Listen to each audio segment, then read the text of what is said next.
몇 년 전부터 사람들 사이에 화두가 된 단어 하나가 있습니다. 회복 탄력성. 힘든 일을 당해 좌절하고 무너지더라도 다시 오뚜기처럼 벌떡 일어날 수 있는 힘을 뜻하는 회복 탄력성은 특히 아이를 둔 부모들이라면 한 번쯤 우리 아이 회복 탄력성 어떻게 키워줄 수 있을까? 라는 고민 해보셨을 겁니다. 그런데 이 회복 탄력성은 사람만 갖고 있는 게 아니란 사실. 오늘 영상에서는 도시의 회복 탄력성, 도시 회복력에 대해 알아보려 합니다. 지난 2005년 초대형 허리케인 카트리나가 미국 남동부 지역을 강타했습니다.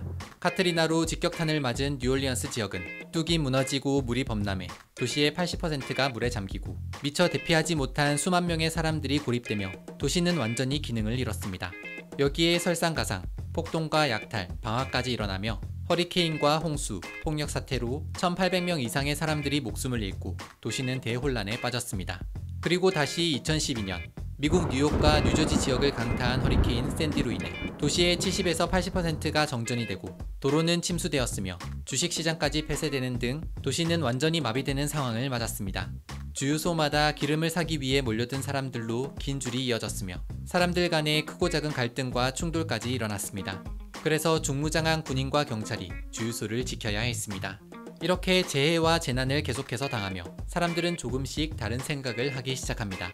재해나 재난을 예방하고 대비하는 것만큼이나 이런 일을 당한 뒤 도시를 원래대로 돌려놓는 것이 중요하다는 것을 말입니다. 그리고 샌디가 남긴 재난을 교훈삼아 뉴욕 메트로폴리탄 지역의 회복 탄력성을 강화시키고자 미 연방정부와 록펠러 재단은 리빌드 바이 디자인이란 프로젝트를 시작하게 됩니다. 리빌드 바이 디자인이란 그 지역의 회복 탄력적인 인프라를 구축하기 위해 마련한 설계 공모전을 말합니다. 재난이나 재해뿐 아니라 인구, 고립, 범죄, 교육, 환경 등 언제든지 이 도시에서 일어날 수 있는 다양한 문제들을 해결하기 위한 혁신적인 도시 설계 및 재난 재건 전략 프로젝트라는 것입니다. 그러니까 한마디로 도시 회복력 프로젝트입니다. 도시 회복력이란 샌디 같은 초대형 허리케인이나 기상이변, 전염병 같은 갑작스러운 충격뿐 아니라 에너지 부족, 가뭄, 빈곤, 주택난, 인구 감소, 고령화 같은 만성적인 스트레스를 겪게 되더라도 도시의 개인이나 지역사회, 기관, 사업체 등 모든 주체가 스트레스와 충격에 대비하고 대응하며 잘 극복해 나갈 수 있는 능력을 의미합니다. 그래서 도시가 다시 원래 모습으로 돌아갈 수 있도록 또는 더 나은 상태로 발전할 수 있게 말입니다. 회복력이 전 세계적으로 중요한 요소로 부각되면서 미국 록펠러 재단은 창립 100주년을 기념하며 세계 100개 재난회복력 도시, 줄여서 100RC를 출범했습니다.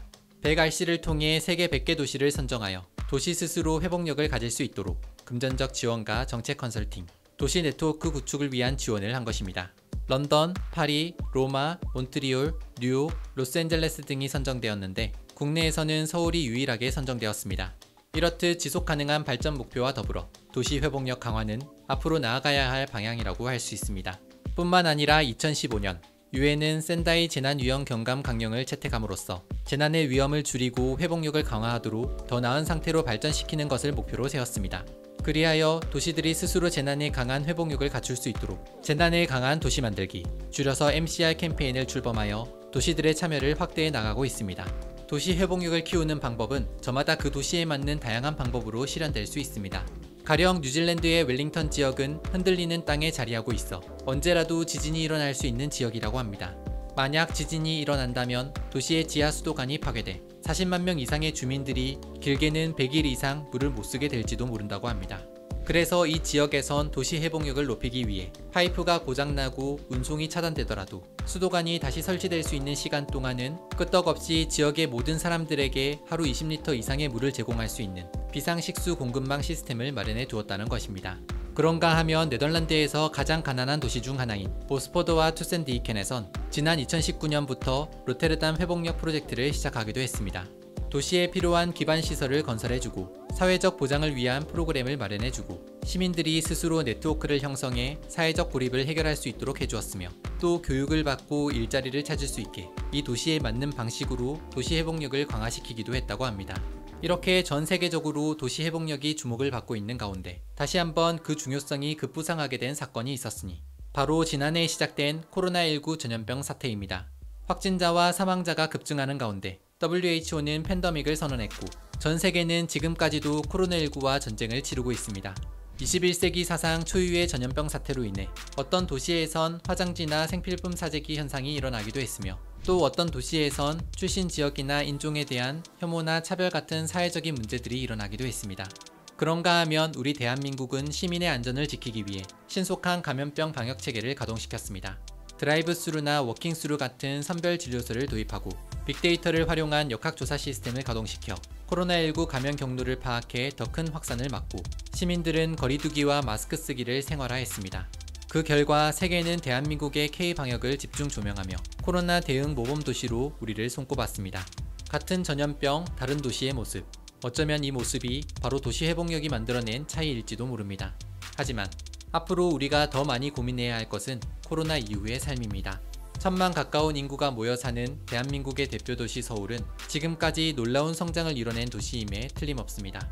하지만 앞으로는 더욱 경기 침체나 실업률 증가 같은 사회 경제적인 문제부터 미세먼지나 대기오염 같은 자연 환경적인 문제까지 더 복잡하고 풀기 어려운 문제들이 계속해서 생겨날 것이기 때문입니다. 그리고 그건 세계의 다른 도시들도 마찬가지일 겁니다. 2021년 현재 세계 인구 절반 이상이 도시에 살고 있는데, 앞으로 2050년에는 세계 인구의 70%, 선진국에선 86%가 도시에 밀집돼 살게 될 것이라고 하니 앞으로 도시 회복력의 중요성은 더욱 커질 것입니다. 어려움에 직면한 도시들이 변화에 적응하고 필요에 따라 도시의 모습과 기능을 적절하게 바꿔 충격에 대비하고 극복해 앞으로 나아갈 수 있는 힘. 그 힘을 찾아 9월 28일 대한민국 서울에서 2021 서울국제도시회복력 포럼이 열린다고 합니다. 코로나 이후 새로운 일상과 도시의 회복력이란 주제로 도시 회복력과 관련한 국내외 다양한 사례를 공유하고 지속가능한 도시 발전을 위한 방향을 논의할 예정이라고 하니, 관심 있는 분이시라면 포럼 홈페이지에 접속해 함께 해보시길 바랍니다. 지금까지 나와 내 가족 그리고 우리 모두가 오래오래 도시에서 안전하게 살아갈 수 있게 만들어주는 힘, 도시 회복력에 대해 알아봤습니다.